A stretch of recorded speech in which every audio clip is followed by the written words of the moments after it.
Ազգային ժողովն այսօր արտահերթ կարգով սկսեց քննարկել մարտի 1-ի իրադարձությունները ուսումնասիրող ժամանակավոր հանձնաժողով ստեղծելու Հայ ազգային կոնգրեսի հեղինակած որոշման նախագիծը։ Հիշեցնենք, իշխող հանրապետական մեծամասնությունը խոստացել էր, որ 2013 թվականի նախագահական ընտրություններից հետո հարցին կանդրադառնա, սակայն ընտրություններից հետո, երբ նախագիծը դրական եզրակացությամբ մտավ օրակարգ, հանրապետականը մերժեց այն։ Այսօր, երբ խորհրդարանում հանձնաժողովի ստեղծման հարցը կրկին քննարկման դրվեց, հիմնական զեկուցող հակպատգամավոր Գագիկ Ջհանգիրյանը ընդգծեց, որ եթե այս հանձնաժողովը չստեղծվի, ապա ազգային ժողովը նույնպես մարտի 1-ին կատարված հանցագործությունների չբացահայտման եւ պարտակման մեղսակիցը կդառնա։ Ես մեկ անգամ եւս դիմում եմ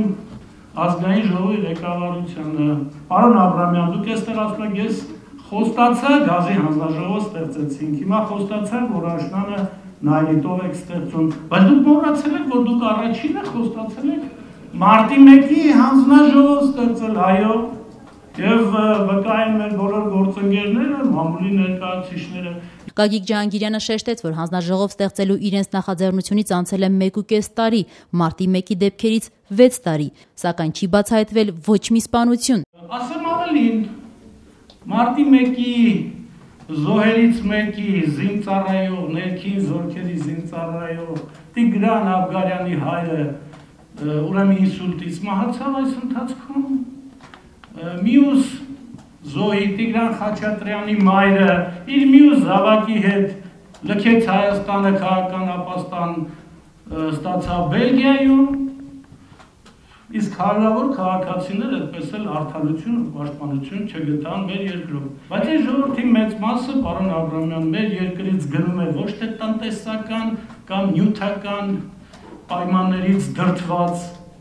այլ ես կարծում եմ մեծամասնությունը հեռանում է հայրենիքից, որովհետև այստեղ ինքը պաշտպանված չէ, այստեղ ինքը ապահով չէ, սպանում են, սպանողին չեն դատում, խեղում են, խեղողին չեն պատժում, չեն հայտնաբերում։ Գագիկ Ջհանգիրյանը Հովիկ Աբրահամյանին նաև տեղեկացրեց, որ թեև այս ընթացքում նշանակվել է հատուկ քննչական ծառայության նոր ղեկավար, 5-6 ամիս է նշանակվել է նոր գլխավոր դատախազ, բայց միևնույն է, մարտի 1-ի գործը տեղից չի շարժվում։ Նախկին զինդատախազը, որպես այդ մարմիններում երկար տարիներ աշխատած անձ, վստահեցրեց, որ իրականում որևէ օպերատիվ հետախուզական եւ քննչական աշխատանք չի կատարվում այդ գործով։ Ուղղակի չեն կասեցնում, չեն կարճում առավել եւս, որպեսզի ստիպված չլինեն գործի նյութերը տրամադրել տուժողներին եւ նրանց իրավաճուկներին։ Իսկ ինչ կպարզվի, եթե տրամադրեն, կպարզվի, որ դեպքի վայրից հայտնաբերած 1500-1600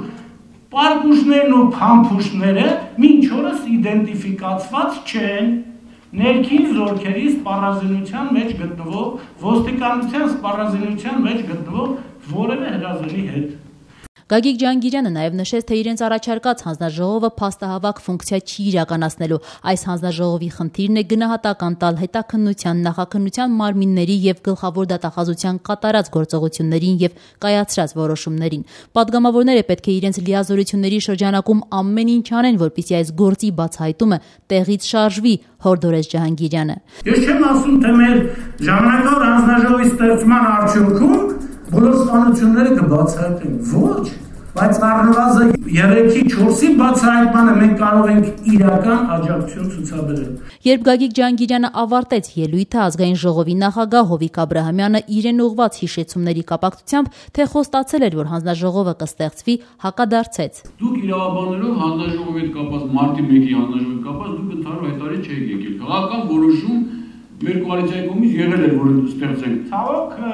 ձեր իրավաբանը պարոն Հարությունյանը քննարկեք, եթե ընդհանուր հայտարարը կա, մենք համաձայն ասեմ, պարոն Հարությունյանի հանձնաժողովում, պետաիրավական հանձնաժողովում որևէ այդպիսի առաջարկ ու առարկություն չի հնչել։ Ինչ խմբագրական բնույթի կամ բովանդակային խնդիրներ եղել է, մենք եկել ենք համաձայնության։ Տարաձայնությունները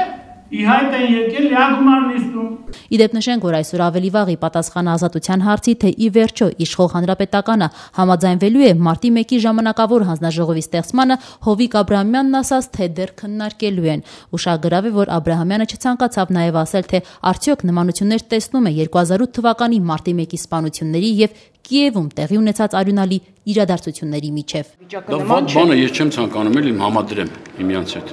Յուրաքանչյուր նման դեպք դժբախտություն եմ համանում տվյալ երկրի տվյալ ժողովրդի համար